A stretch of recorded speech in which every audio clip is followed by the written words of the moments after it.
Ducker Palace Hotel. Owned by the Intercontinental Hotels chain, Liberia's Ducker Palace Hotel was a beautiful five-star property in its heyday. It was one of the most luxurious accommodations in all of Africa. Unfortunately, by the 1980s, Liberia was in a bad way, ravaged by civil war and political instability. Intercontinental pulled the plug on the Ducker Palace in 1989, right before the government was again overthrown, and the president cannibalized. The hotel fell to ruin, and became a haven for homeless squatters. In 2007, Liberian officials evicted the squatters with the hope of renovating the property, a project that was spearheaded by Muammar Gaddafi's Libyan government. Unfortunately, Libya also descended into civil war, and Gaddafi was killed by a crown, so the Ducker Palace continues to decline. The darkened hallways are choked with garbage, and there is no running water. Railings have been torn from the stairs, and walking around the property is quite literally taking your life in your own hands. El Hotel del Salto. It was built during the Roaring Twenties, on a cliffside overlooking the beautiful Tequendama Falls of Colombia. The Gothic French mansion was built as the residence of architect Carlos Arturo Tapias, but was soon repurposed as a hotel.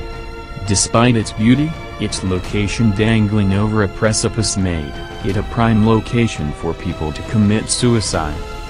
The hotel was open for decades, but increasing pollution in the adjoining Bogota River forced it to close in the 1990s.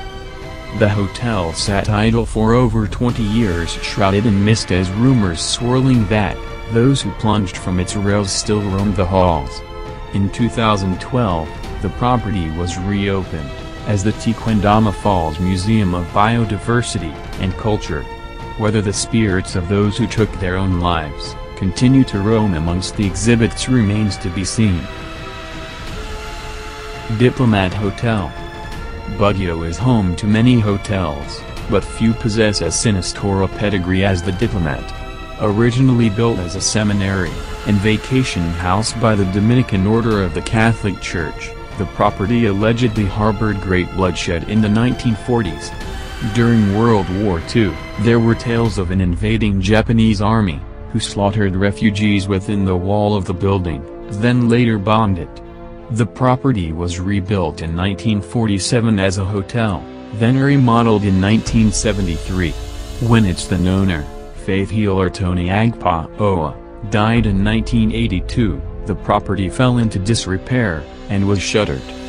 The hotel has been decaying for more than 30 years, and locals and visitors alike claim that it is haunted by the spirits of those killed during the war.